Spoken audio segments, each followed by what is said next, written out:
Assalamualaikum and hello everyone. My name is Nurfirzanah Syaurah and today I will be presenting about petroleum-based plastics versus bioplastic.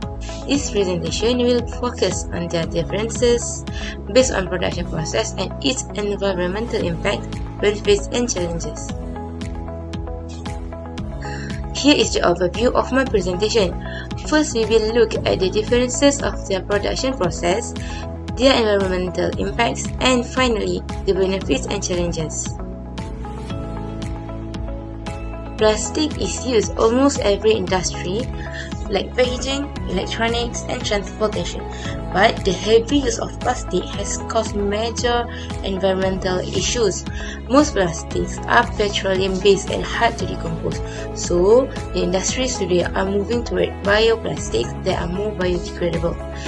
The objective of this presentation is to compare both types in terms of materials, the properties, the production process, and the environmental impact of both plastic. Now, let's look at the key differences between both plastic. Petroleum-based plastics are synthetic materials produced from fossil fuels. Their material properties include low density, high durability, and moldability. They are light, corrosion resistant, and easy to form. However, they are not biodegradable. And for the bioplastics, they are made from renewable sources like plant biomass. They consist of compostable bio-based, non-compostable bio-based, and compostable fossil-based. They have biodegradable properties, but can be brittle. Their advantage is that they can break more easily and generate fewer greenhouse gas emissions. Both plastic can be handled after use. The main difference comes from how they are produced and how they processed affect the environment. Now, let's look at the production process of both plastics. For petroleum-based plastic, the production starts with distilling crude oil in a refinery. The crude oil is separated into lighter fractions called segments. One important segment is naphtha, which is used to produce monomers. What is monomers? Monomers is a monomer is a small and simple molecule that can join with other similar molecules. These monomers are then converted into polymers through polymerization. Next, for bioplastic, the raw materials can be edible and can be non-edible sources. Starch-based bioplastic can be made using two processes, which is wet process like casting, and the second process is dry processes like extrusion and molding. Cellulose is a natural polymer from plant cell walls and can be extracted using natural or synthetic methods. Bacteria can also carry out fermentation to produce monomers, which allows the production of biodegradable polymers like PLA and also PHA.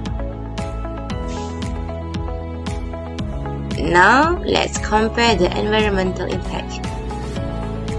Firstly, for petroleum-based plastic, for the first process is extraction. The extraction of crude oil causes oil spills, can cause greenhouse gas emission and habitat loss also. And for the production through refining releases toxic pollutants into air and our water. For the disposal, it's a big issue where plastic waste is buried, littered, dumped into the ocean and burned. It harms ecosystems, creates long-term waste, and also takes centuries to decompose. Yes. Next, for the bioplastic, they rely on cultivating renewable resources. By growing crops requires land, fertilizers, and pesticides, which can cause deforestation and biodiversity loss. That is the first problem of using bioplastics. And the second thing is that the manufacturing PLA resin uses energy and chemicals, which leads to acidification.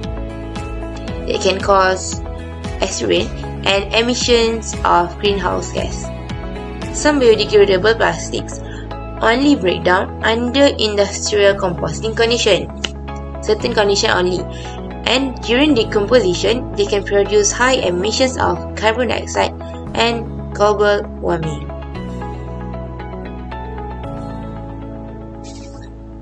Now is the last part, which are the benefits and challenges of each type. For petroleum-based plastic, their benefit is that they are cost-effective, they are versatile, and also durable. But the challenges is that they have long degradation times and causes environmental and health impacts. For bioplastics, they reduce fossil fuel use because they use feedstock like sugarcane, and some are biodegradable but under specific conditions.